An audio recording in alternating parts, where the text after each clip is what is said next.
You have probably seen an email or an internet post about how weird and random English spelling seems to be. But what if I told you that it actually makes perfect sense?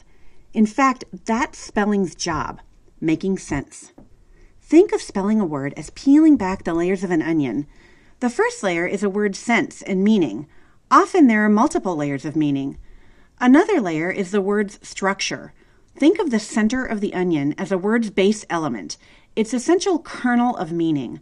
A free base element like O-N-E or T-W-O can stand on its own as a word, like one or two. A bound base, like the R-U-P-T of erupt or rupture, needs another element in order to surface in a word. Two or more bases give us compounds, like twofold or someone or bankrupt. Once we figure out a word's meaningful elements, we can peel back its history to shed a little more light on why it's spelled as it is.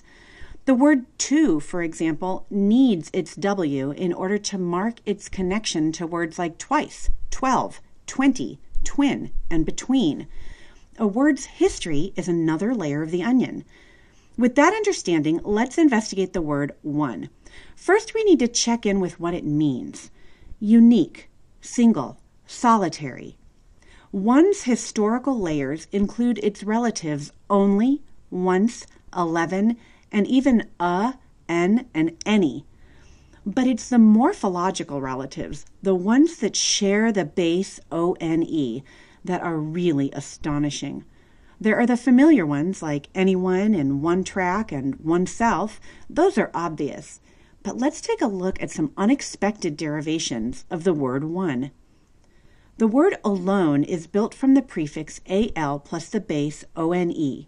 It's the same al prefix that we see in always, already, almighty, and almost. It means all. The word alone means all one. It was misanalyzed in the Middle Ages as having the prefix a, like in asleep and awake and around, and a new base was born, L-O-N-E, which then developed into its own family. In the word atone, we find the familiar preposition at, compounded with the base O-N-E. See, when we atone for something we've done wrong, we attempt to make things whole again, to fix what's broken, to be at one again with whomever we hurt. But here's perhaps the best one of all, the word onion, which is also frequently derided as irregular or crazy for its spelling of with an O. But again, if we look into the word's structure and its history, it's a mystery no more. When we look at the roots of an onion, we learn that it is written as O-N-E plus I-O-N, the same suffix we find in tension, action, union, and thousands of other words in English. Unlike the many cloves and a head of garlic, an onion has a single bulb. It is marked by the state or condition of oneness.